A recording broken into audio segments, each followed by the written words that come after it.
Cina ganggu pengeboran minyak dan gas Indonesia di Natuna. Ini yang terjadi kemudian.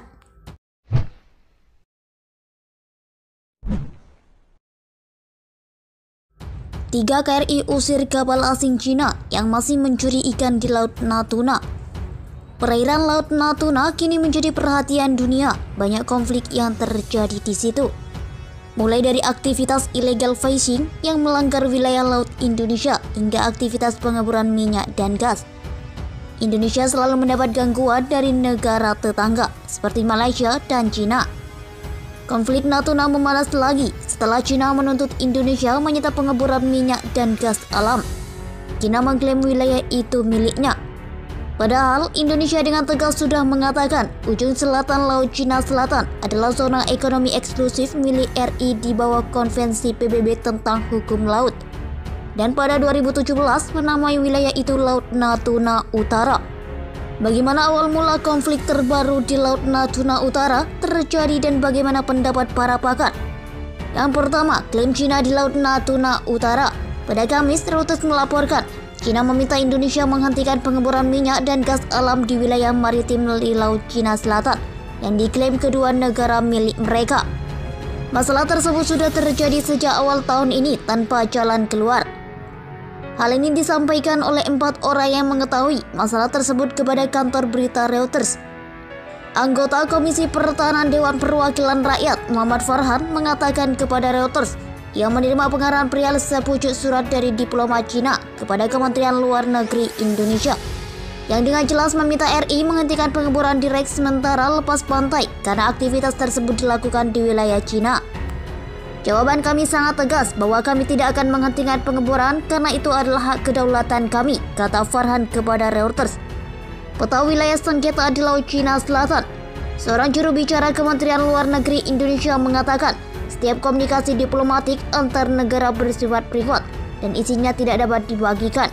Dia menolak berkomentar lebih lanjut. Adapun Kedutaan Besar Cina di Jakarta tidak menanggapi permintaan untuk memberikan komentar. Selain Muhammad Farhan, 3 orang lainnya yang mengaku juga telah diberi pengarahan tentang masalah tersebut membenarkan adanya surat dari Cina. 2 orang di antaranya mengatakan Cina berkali-kali menuntut agar Indonesia menghentikan pengeboran.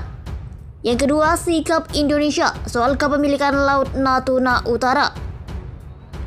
Indonesia mengatakan ujung selatan Laut Cina Selatan adalah zona ekonomi eksklusif milik Kedaulatan Republik Indonesia di bawah Konvensi PBB tentang hukum laut. Dan pada 2017 menamai wilayah itu Laut Natuna Utara. Cina keberatan dengan perubahan nama itu dan bersikeras bahwa jalur air tersebut berada dalam klaim teritorialnya yang luas di Laut Cina Selatan yang ditandai dengan 9 garis putus-putus berbentuk U. Namun batas ini tidak memiliki dasar hukum menurut pengadilan arbitrase permanen di Den Haag pada tahun 2016. Sedikit mengancam karena itu adalah upaya pertama diplomat Cina untuk mendorong agenda 9 garis putus-putus mereka terhadap hak-hak kami di bawah hukum laut, kata Farhan kepada Reuters. Komisi 1 DPR yang mengurusi pertahanan dan luar negeri, kata Farhan, mempertanyakan sikap pemerintah. Dalam pendalaman itu terungkaplah Cina pernah mengirim surat protes.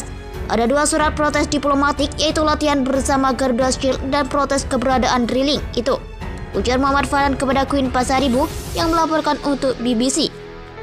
Farhan mengaku tidak mengetahui persis tanggal 2 surat itu dikirim karena nota diplomatik hanya boleh dibuka dan dilihat oleh pihak yang memiliki kewenangan diplomatik. Akan tetapi, merujuk pada 2 peristiwa yang disinggung Cina, yang memperkirakan surat protes tersebut dikirim dalam rentang antara Agustus hingga awal September. Kementerian Luar Negeri RI, kata dia, membalas nota diplomatik itu. Pemerintah mengirim surat balasan yang mengatakan bahwa proses itu tidak bisa kami terima karena kalau diriling di wilayah landasan kontingen sesuai UNCLOS. Kalau latihan karena kita tidak punya fakta pertahanan dengan siapapun. Karena butuhan dukungan politik, maka DPR perlu menyatakan dukungan atas sikap itu. Yang ketiga, konflik Natuna saat ini. Sengketa Laut Cina Selatan telah terjadi sejak tahun 1947. Dasar yang digunakan Cina untuk mengklaim seluruh kawasan Laut Cina Selatan adalah 9 garis putus-putus yang meliputi sejumlah wilayah milik Filipina, Malaysia, Vietnam, Taiwan, dan Brunei Darussalam.